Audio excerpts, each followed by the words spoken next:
नमस्कार दोस्तों, आप सभी का स्वागत है आपके अपने यूट्यूब चैनल आर्यस धार्मिक ज्ञान पर। दोस्तों, आज की कहानी में हम आपको बताएंगे कि रामायण महाकाव्य वाल्मीकि जी को लिखने की प्रेरणा कहाँ से मिली। दोस्तों, एक दिन दोपहर के समय महर्षि वाल्मीकि तमसा नदी के किनारे प्रकृति की सुंदरता का आनंद ले रहे थे। बसंत बीत रहा था, पेड़ों की छाया सुगंध लगने लगी थी, वन पर्वत सब हरे भरे थे। तमसा मंद गति से बह रही थी, नदी का जल निर्मल था, उसमें तैरती हुई मछलियाँ चमक रही थीं और नदी ताल भी साफ दिखाई दे रहा था। हरे भरे वन में भांति भांति के पक्षी कलरव कर रहे थे। नदी के किनारे लंबी चोंच वाले चटकीले रंग के पक्षी एक पांत में ध्यान लगाए बैठे थे। उनमें से कभी कोई तेजी से उड़ता और तीर की तरह पानी में चोंच डुबोकर कुछ पकड़ कर ले जाता। नदी की तट की शोभा को देखकर महर्षि वाल्मीकि के मन में अपार हर्ष था। सहसा उनके कान में क्रौंच पक्षी की सुरीली ध्वनि सुनाई पड़ी।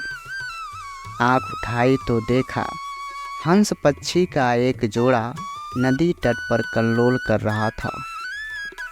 हंस कभी चोंच से एक दूसरे के पीठ सहलाते, कभी थोड़ा सा उड़कर वे इधर उधर बैठ जाते और फिर पास आकर खेलने लगते।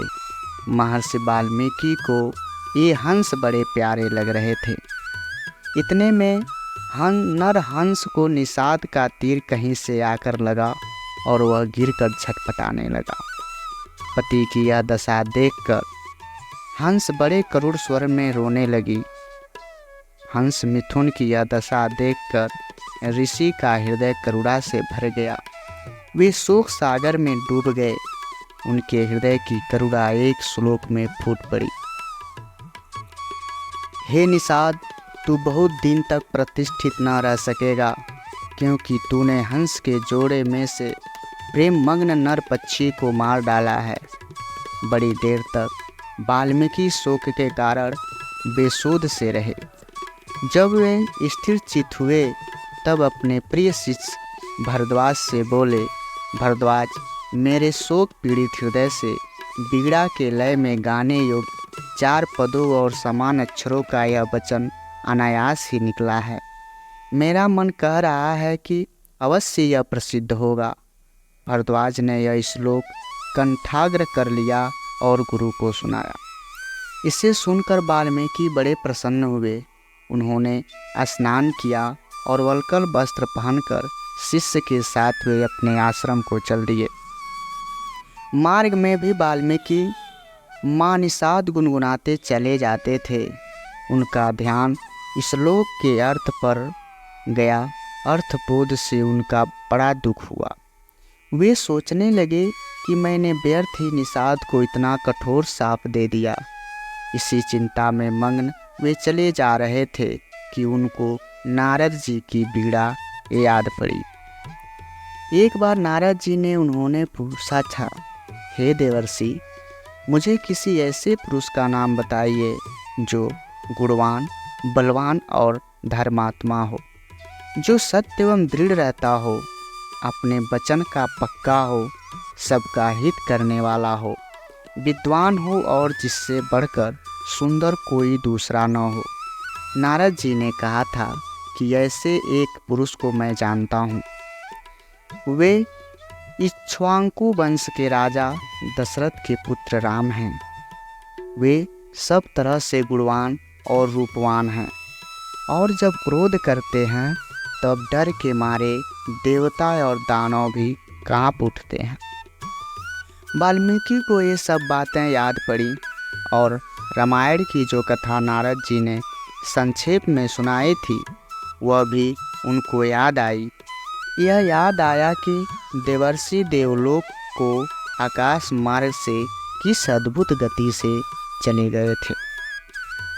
जब महाराज रामचंद्र की कथा को दोहराने लगे तो सहसा माँ निषाद श्लोक का एक दूसरा अर्थ उनके मन में आया, हे माधव रामचंद्र, तू अनेक वर्ष तक राज करेगा, क्योंकि तूने मंदोदरी रावण जोड़े में से काम पीड़ित रावण को मार डाला है। यह अर्थ मन में आते ही उनकी चिंता मिट गई, परंतु मां निषाद श्लोक उनके मन से नहीं निकला। वे उसे प्रायः गुनगुनाते रहे। एक दिन वाल्मीकि जब ध्यान में बैठे हुए मां निषाद गुनगुना रहे थे, सृष्टि के रचयिता ब्रह्मा जी ने उनको दर्शन दिए। ब्रह्मा जी बोले, ऋषिवर, मेरी इच्छा से यह बाणी अनायास आपके मुंह से निकली है और श्लोक के रूप में इसलिए निकली है कि आप अनुष्टुप छंदा में महाराज रामचंद्र के चरित्र का वर्णन कीजिए। श्री राम की कथा संक्षेप में आप नारद जी से सुन ही चुके हैं। मेरे आशीर्वाद से राम, लक्ष्मण, सीता और राक्षसों का गुप्त अथवा प्रत्यक्ष सब वृत्तांत आपकी आंखों के सामने आ जाएगा। जो आगे होगा वह भी दिखाई पड़ेगा। अतः जो आप लिखेंगे वह यथार्थ और सत्य होगा। इस प्रकार आपकी लिखी हुई रामायण इस लोक में अम्र हो जाएगा। इतना कहकर ब्रह्मा जी अंतर्ध्यान हो गए। वाल्मीकि श्लोक में श्री राम के चरित्र का वर्णन करने लगे। सब श्लोक मधुर और सुंदर थे। उनका अर्थ समझने में कोई कठिनाई नहीं होती थी। उनके सामने राम, लक्ष्मण, सीता, दशरथ और दशरथ की रानियों का हंसना, बोलना, चलना, घूमना प्रत्यक्ष हो गया और वे बिना रुके रामायण की कथा लिखते रहे। 24,000 श्लोकों में उन्होंने पूरी रामायण कथा लिख डाली।